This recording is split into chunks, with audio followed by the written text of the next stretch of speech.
Hello friends, welcome to Indian recipes Tamil. நம்ம இன்றைக்கி சட்டுன்னு இன்ஸ்டண்ட்டாக செய்யக்கூடிய ரவை தோசை எப்படி பண்ணுறதுன்னு பார்க்க போகிறோம்.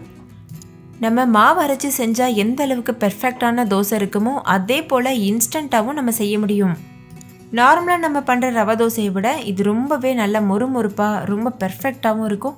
நீங்களே பாருங்கள், இது எவ்வளோ கிறிஸ்பியாக இருக்குது. டேஸ்ட்டும் ரொம்பவே அருமையாக இருக்கும். செய்கிறதும் ரொம்ப ஈஸி. காலை நேரத்தில் என்ன டிஃபன் செய்யலான்னு யோசிக்கும் போது இந்த ரெசிபி சட்டுன்னு நீங்கள் பண்ணி முடிக்கலாம்.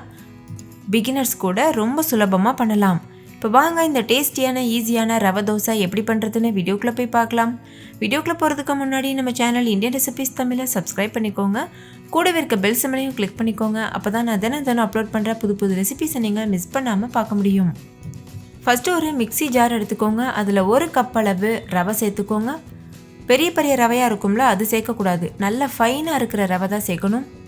பாருங்கள், நீங்கள் கையில் தொட்டிங்கன்னா இந்த அளவுக்கு நல்லா சாஃப்டாக இருக்கும். இந்த ரவையில் தான் இந்த தோசை பெர்ஃபெக்டாக வரும்.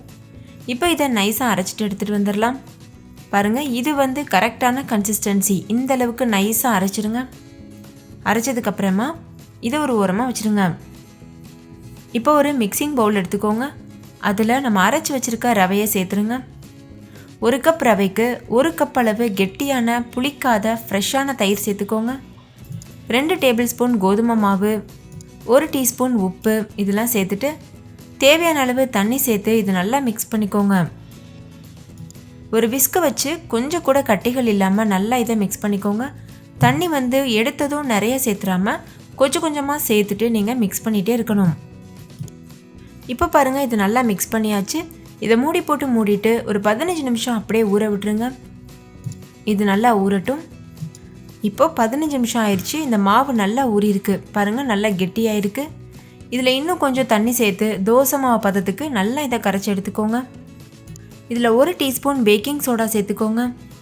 பேக்கிங் சோடா கண்டிப்பாக சேர்க்கணும். அப்போ தான் தோசை நல்லா கிறிஸ்பியாக பர்ஃபெக்டாக வரும். பேக்கிங் சோடாவுக்கு பதிலாக நீங்கள் ஈனோ கூட சேர்க்கலாம். ஈனோவும் 1 டீஸ்பூன் தான் சேர்க்கணும். இப்போ இது நல்லா கலந்துட்டு இன்னும் கொஞ்சம் நான் தண்ணி சேர்த்து தோசை மாவு பதத்துக்கு மிக்ஸ் பண்ணி எடுத்துருக்கேன். மாவோட கன்சிஸ்டன்சி ரொம்ப முக்கியம். அவ்வளோதான், இது பெர்ஃபெக்டான கன்சிஸ்டன்சியில் இருக்குது. நம்ம இப்போ தோசை ஊற்ற ஆரம்பிச்சிடலாம். தோசை டவா நல்லா சூடானதும் கொஞ்சமாக தண்ணி தெளித்து அதை சுத்தப்படுத்திக்கோங்க. இப்போ நம்ம செஞ்சு வச்சுருக்க மாவுலேருந்து 1 கரண்டி மாவு எடுத்து ஊற்றிட்டு நம்ம நார்மலாக எப்படி தோசை வார்ப்போமோ அதே போல் வறுத்துக்கோங்க.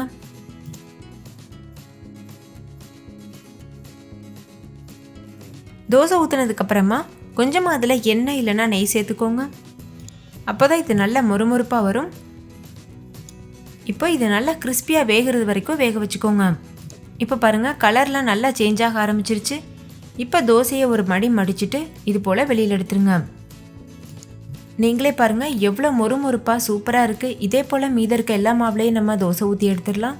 இதுக்கு நான் இன்றைக்கி தேங்காய் சட்னி அதுக்கப்புறம் கார சட்னி செஞ்சுருக்கேன். ரெண்டுமே பக்காவான காம்பினேஷனாக இருக்கும்.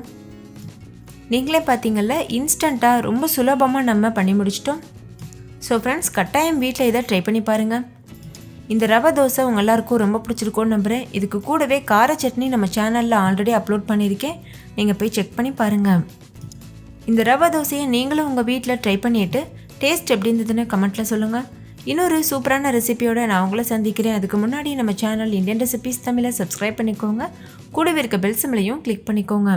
Thank you, bye bye.